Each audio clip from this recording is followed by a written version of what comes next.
Hey guys, so this video is going to be a quick update on the entire NanoLongRange project because it is finally commercially available as the Rekon3 here in collaboration with HGRC. This is the production version I'm holding in my hands here.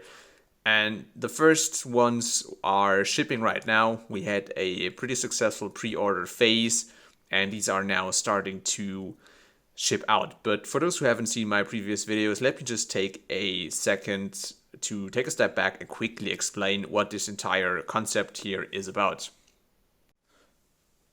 Alright, so the key to this concept is basically just that this is a flying 18650 lithium-ion battery. It's a small 1S spec quad with basically a battery tray on its back, and all you do is this here. You just pop in the 18650 and this is ready to fly basically for over 10 minutes on such a 3000 milliamp hour VTC6 battery. So this thing is, it's called the NanoLongRange. I wouldn't say it's a real long range quad. You can do long range with it, but obviously it's a very small quad. It will have a hard time fighting strong winds. So it's more of, let's call it an endurance quad, something to cruise around for a long time. But interestingly, it's not really slow. As you can see on the footage, this thing does move faster than you would probably expect. So let's maybe take a quick look at the updates and changes that this production version here has compared to my earlier prototypes, in case you're interested in what changed between the Thingiverse version and this Rekon3 version here. Alright, so the biggest change is obviously that while the file on Thingiverse is to be 3D printed, I did that intentionally because it's more accessible. You can just simply print the frames. I adapted the frame to be 3D printable. So this is the Thingiverse version here, 3D printed, works actually quite well. But obviously the production version and this earlier prototype 2 does have carbon fiber arms. So it's sort of a hybrid construction between carbon fiber and 3D prints for the moment. Later batches will feature injection molded parts. So carbon arms, and these are PETG prints here in the bottom. So you can print your own spare parts in case some of this breaks, and in future iterations this will also be injection molded. This is basically all that changed on the frame. The rest is really quite identical. This one features 4 screws, so it's overall this bit more stiff and robust because it's got 4 screws here. 8 versus 4, sorry. It's got 8 screws basically sandwiching the arms, the 3D printed parts, and this battery tray that is also a structural part of the quad. So in case you're wondering why this first version here doesn't have injection molded parts, well, it's just, honestly, we have to move quite quickly because we get copied so fast and we actually really often don't have the time to really make things totally perfect and have the injection molded parts ready. Unfortunately, we really need to move fast because otherwise, the companies copying my work are faster than I actually am with putting these things out. Apart from that, not much has changed here. The electronics are the same. They're a bit simplified. This one turns out it doesn't need the step up. The step up didn't really have much of an added benefit, so we removed it. But I'll talk to sort of the minimum voltage you can fly this with and so on in a second, and also the limitation, what you should take care of, because if you're flying these lithium-ion cells really to very low voltages, you need to be a bit careful, but more about that in a second. But overall, apart from that, this really is very, very close to my original prototypes and what is on Thingiverse. Now, obviously, what is new are these motors here. So let me just quickly zoom in on the new Rekon FPV 1102.5 11,000 kV motors. So specifically designed motors here for the NanoLongRange. Alright, and yeah, that's about it. That is the production version, so very close to the original concept. Obviously just a bit more refined and also usually a bit lighter because it's got carbon parts. So let's see what exactly it weighs. So we are at, I'm not sure you can see this on video, but we are at 66.6 grams. If you add a battery, you are at 113.3 grams all up weight ready to take off. All right, so just a few words about flight performance. So this thing obviously is not designed to do acro or racing. It is an endurance quad, is made for cruising for a long time basically. But it surprisingly, it can cover quite a lot of ground. So as you see looking at this footage here, this thing isn't exactly moving slow. So it's really, you can really cover several kilometers or miles of range easily. So it does move at a quite decent speed, but you're also seeing, I mean, I'm in a throttle position that is relatively high, around 55 to 60% usually, cruising around. So obviously you are cruising in quite high throttle regions, but it does also move faster than you would expect for something that is, you know, powered by 1S, so by a little more than 3 volts, which is already, I mean, it's crazy that this thing even flies basically at such a low voltage, but it flies without issues, and it, as you can see, doesn't fly and exactly slow. It can do some flips and rolls if you want to, but obviously that's not really what it's designed for. Other aspects of flight performance, well, obviously you have to be a bit careful if it's very windy. So it will struggle with wind, not in terms of, you know, not being able to fight the wind and being blown away, but it'll start to wobble a bit because obviously it's not exactly overpowered, so it'll have a difficult time to maintain sort of attitude if it's windy. So you'll notice some getting a bit shaky when it's windy, obviously, but you're not going to lose control of it unless you're basically flying in a blizzard or doing something completely crazy.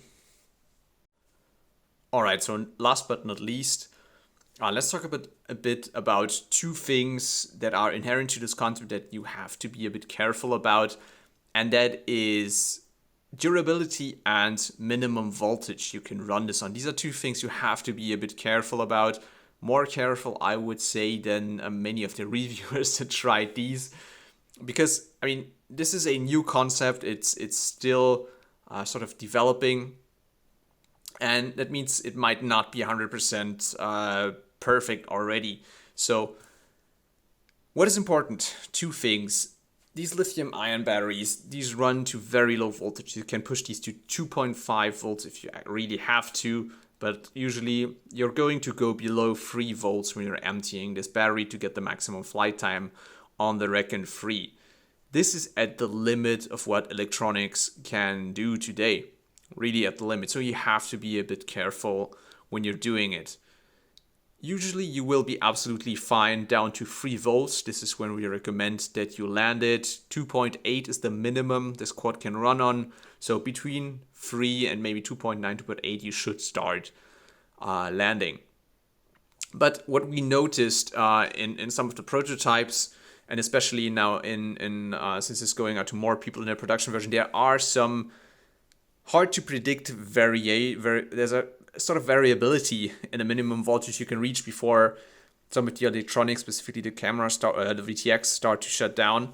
There is some variability in it. We're not 100% sure what this is caused by. Might be different types of batteries and also your flying style. Notice that if I'm flying really high throttle and fast for a long time and battery gets very hot, sometimes I do get component shutdowns as early as 3.1 volt. So you need to be a bit careful and slowly test with your battery under your environment conditions what the minimum voltage is you can actually use.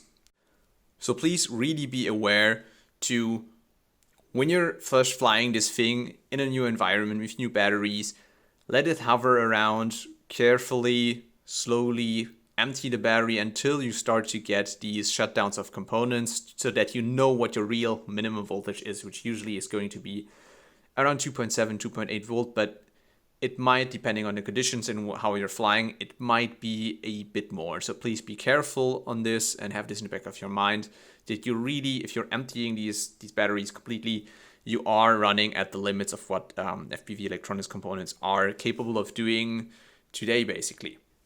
we're working on making this more reliable and capable of going deeper sort of in the voltage range without having any shutdowns. So obviously we tried the step-ups I had in the early prototypes on this production version here. They didn't make much of a difference, interestingly. I basically got the same voltage, and the guys over at HGLC, we got the same minimum voltage with the step-up and without the step-up, so it didn't seem to help much. What does seem to help retrospectively, unfortunately, this will not be in the first batches, but we will add it in a package in case you want to add it. Having a capacitor seems to help, not to reduce the voltage, but to be capable of bouncing back. So if you're on your throttle, something starts to shut down and you go off your throttle, everything will come back to normal more easily if you have a capacitor. So in the early batches, you will find one of these capacitors in the box. Unfortunately, on some of the models, we couldn't, basically, they were produced before we decided to put the capacitor in. So you'll probably have to do it yourself if you want to be a bit more safe regarding the minimum voltage. All right, and the last aspect I wanted to talk about, I mean, you probably saw reviews of this quad already, and I think 2 of them basically broke the quad, broke an arm, broke some of the 3D printed parts, and obviously this is something you should know, and basically we're not selling this as a very robust quad that can really crash and do acro.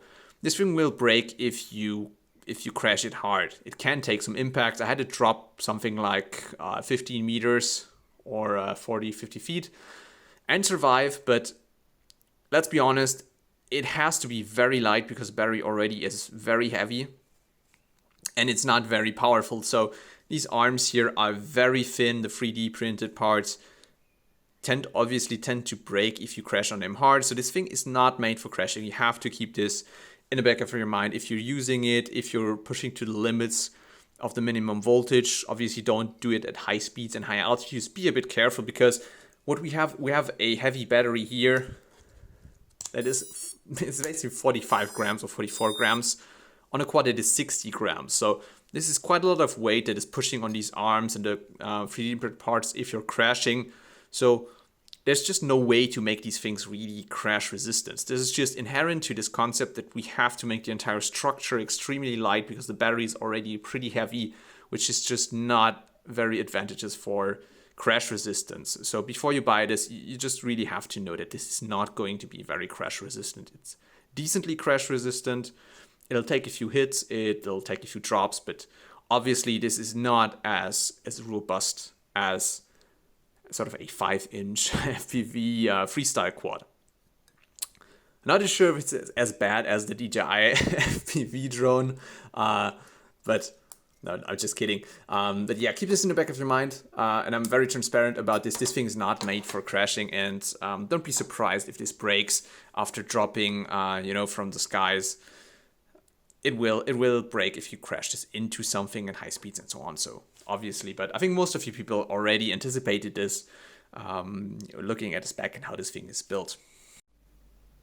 All right, so I hope this didn't sound too negative. Honestly, I'm pretty sure most of the people will have a really great time with this quad and a lot of fun, and it's really got this sort of cool factor with the battery you can just pop in. But I just wanted you to be aware of these things you need to be a bit careful about. So the Rekon3 is, I think, officially still on pre-order, but things are starting to ship out, and I hope that we will have stuff in stock as soon as possible. Check out the Rekon FPV site. It's all linked in the video description. And thanks for watching, guys. Bye-bye.